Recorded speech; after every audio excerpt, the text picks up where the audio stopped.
शनिवार प्रकृत नियम घरे पॉजिटिविटी केमिति रखिबा घरे शांति और समृद्धि पाई कौन कौन करेंगे शनिवार रे क्यों भूल जमा करेंगे नहीं और शनिदेव कृपा पाई घरे कौन कौन करेंगे। नमस्कार सांगमानी, जय जगन्नाथ। आपण समस्त को मो चैनल को बहुत बहुत स्वागत। पुणी थे सप्ताहर सबु बार परी शनिवार मध्य बहुत किछि नियम अछि जहाको आमको पालन करने को पड़े। यह मध्य गोटे अत्यंत विशेष विषय। शनिवार नियम, शनिदेव उपासना एवं यही दिन घरे पॉजिटिव एनर्जी केमिति बढ़े से विषय में आम आज आलोचना करवा। शनिवार दिन ठीक भाव में पालित कले घरे शांति, धन, सुख एवं नेगेटिविटी ह्रास पाई थाए। चलतु आमे आरंभ करवा आज जो विषयटी को। तेबे शनिवार महत्व कौन रही प्रथमे आमे ताहा जानी नबा। शनिवार को शनि देवंक दिन बोली मना जाय थाए। एही दिन शिष्टाचार, सेवा, करुणा एवं धैर्यर प्रतीक। घर एवं मनर नेगेटिविटी हटाइबारे एही दिनर नियम गुड़िक अत्यंत उपकारी मध्य। जदि आमे माने ए नियम गुड़िक ठीक भाव में पालन करिबा ताहले आम घरे मध्य सुख और शांति रहिबो। वर्तमान जानि नबा शनिवार किछि विशेष नियम। सकाळी शीघ्र उठिबा एवं से दिनर आहार मध्य ठीक रखिबा। आहारर अर्थ हेउची शनिवार रे जहाँ भी आमे पूर्व दिनर बासी तेल थिबो किंबा बासी किछि जिनिस थिबो जेतिकी भी मांस भोजन सेगुड़िकु आमे माने न खाइबा उचित। सरल एवं पवित्र आहार ग्रहण करिबा उचित। जेमितिकी आपण माने खाद्य रे खेचुड़ी, कला चना आउ राशि को ग्रहण करि परिबे कौनसी मध्य खाद्य रे ताहाकू यूज करिकी। शनिवार दिन सकाळे उठिकी आपण माने निजर घरर बारंडा हो किंबा बाहर पट पूरा भल भाव में आपण माने एमती झाड़ू मारिकी सफा करि नेबे। कारण सबुदिन घर को प्रथमे आम मानकर मुख्य कार्य होची घर को सफा रखिबा। तेणु करी आपण माने जेउ दिन मध्य हो आपण मानकर मुख्य कार्य होची प्रथमे घर को सफा करि नबा बा ओळेई नबा। शनिवार दिन कला रंग को विशेषतः शनिदेवंकर प्रिय भाव में धरा जाए थाए। तेणु कला राशि, कला चना, कला कपड़ा दान कले मध्य अनेक फल मिली थाए।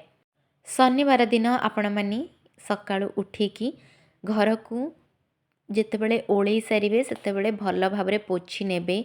आपण माने पोछिला बेले पानी रे गोटा लूण जदि आपण मानक पाखे अच्छी ताहले सेटा को पकेकी आपण माने घरे पोछा लगे पारिबे। ता सहित आपण माने जहाँ लिक्विड मध्य यूज करूचंती सेटा मध्य करि पारिबे। एहा द्वारा घरर जहाँ भी नेगेटिविटी थिबो सेटा दूर होई थाए। आपण माने निजर ठाकुर घर को मध्य संपूर्ण सफा करिकी पोछि नेबे। किछि गंगा जल मध्य आपण माने यूज करि पारिबे किंबा किछि सुगंधित जल जदि आपण पाखे अछि ताहले मध्य आपण पकेकी पोछि पारिबे। किंतु मुख्य जिनिस होची गोटा लूण आपण माने सेटा को पकेकी घर को पोछि नेबे।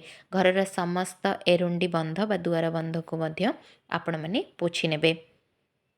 घर को जेते मात्रा रे परिष्कार परिच्छन्न रखिबे एही दिन आपण मानक पई एटा संपूर्ण भल। एही दिन आपण माने कला वस्त्र पिंधिले बहुत भल। जेहेतु सबु बार अनुसार किछि मुख्य रंगर कपड़ा मध्य रही जहाँ कि आपण माने डेली पिंधि पारिबे सबु बार अनुसार। जदि आपण पाखरे नाही ताहले किछि कथा नाही, न पिंधिले भी चलिबो। किंतु एही दिन कला कपड़ा दान कले मध्य शुभ फल मिली थाए। एही दिन संध्या समय रे सोरिष तेलर दीप जलाइबा अत्यंत शुभ होई थाए। एथिरे घरर जेतिकी भी नेगेटिव एनर्जी थाए ताहा ह्रास पाई थाए। आपण माने एही दिन बटवृक्ष तले मध्य शांति रे बसी पारिबे। बटवृक्ष तले जदि 5 मिनिट मध्य आपण बसुचंदी ताहले आपण मानकर मनर जहाँ मध्य चिंता थिबो कमी जिवो ओ मनरे पॉजिटिव भावना मध्य आपणकर बढ़िबो। एही दिन आपण माने शनि मंदिर को मध्य जाई परिबे। जदि काहाको किछि दान दबार थिबो ताहाले मध्य आपण माने से काम करि परिबे। एही दिन नुआ काम आरंभ न करिबा ही भल। नुआ घर, नुआ गाड़ी, नुआ कार्य एही दिन आरंभ न करिबा भल। जदि भी सेमिति किछि असुविधा आपणकर रहुचे ताहाले आपण माने करि परिबे। एहा गोटिए प्रचलित नियम। एथिरे शांति रुहे घरे। घरे पॉजिटिविटी केमिति रखिबे वर्तमान यह जानिबा। घर सफा रखिबे आपण माने शनिवार सकाळे घर दरजा प्रवेश द्वार ए सब सफा करिवे। मु जेमति आपण मानकु वर्तमान देखैली प्रवेश द्वार सफा रहिले नेगेटिविटी भितर को प्रवेश करि पारे नाही। आपण माने मुख्यतः लुण पानी रे कौन करि परिबे घर को पोछा लगे परिबे। तापरे आपण माने आ गोटी उपाय करि परिबे कला राशि रो उपाय गोटी चामच कला राशि कौन करिवे घरर चारि मुहरे आपण माने छिंची देबे किंबा रखी मध्य पारिबे। एहा द्वारा जेतिकी भी आपणकर घर पई बाहर लोकंकर नजर किंबा खराब एनर्जी जदि किछि थिबो ताहले ए सब मध्य दूर होइथाय।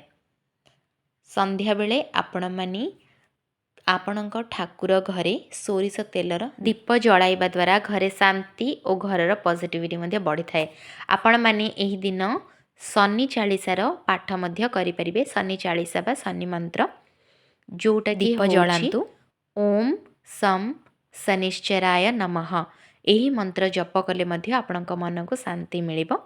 आउ आपणक मनर जेतिकी भी दुश्चिंता थिबो ताहा मध्य दूर हेबो। एही दिन आपण माने पशु पक्षी को खाइबा मध्य देई परिबे जेपरिकी कला कुकुर काऊ गाई पक्षी एही सबु पशु पक्षी को खाद्य दबा द्वारा शनिदेवंक कृपा मध्य आपणक उपरे सर्वदा रुहे। वर्तमान जानिबा शनिवार दिन कौन करबा उचित नुहे। काहाकु मध्य से दिन अन्याय बा असभ्य व्यवहार करबा उचित नुहे। लोन आपण जदि नौचंदी काहाठू किंबा जदि काहाकु दौचंदी ताहले ताहा न करबा भल। झगड़ा वाद विवाद क्रोध ए सबुठू दूर ही रुहंतु। एही दिन चुटी काटिबा नख काटिबा ए सबु मध्य न करबा ही भल। आपणक इच्छा अनुसार जदि बाध्यता थिबो ताहले करि परिबे किंतु शनिवार नियम अनुसार ए सबु करा जाए नाही। एही सबु नियम और उपाय घरे अनुसरण कले घरर परिवेश पवित्र हेबो पॉजिटिव एनर्जी मध्य बढ़िबो एवं शनिदेवंक कृपा मध्य आपणको मिलिबो। भिडियोटी जदि भल लागिछि ताहले भिडियोटी को लाइक शेयर और सब्सक्राइब करने को जमा मध्य भूलिबे नहीं। एई छोटो छोटो काम करिबा द्वारा आपणकर घरे शांति सुस्थता और सुख समृद्धि निहाती रूप से आपणकर घर को आसीबो। आउ आपणक उपरे शनिदेवक कृपा मध्य हेउ। शनिवार दिन एई वीडियोटी देखुथिले आपण माने चैनल रो बेल आइकन को प्रेस करिकी ऑल नोटिफिकेशन को क्लिक करनेबे। आपणक पाखरे मो चैनल रो सब वीडियो रो नोटिफिकेशन पहुँची जिवो। आउ पुणी थरे कहि दउची चैनल रे नुआ थिले आपण माने चैनल को सब्सक्राइब करने को जमार मध्य भूलंतु नहीं।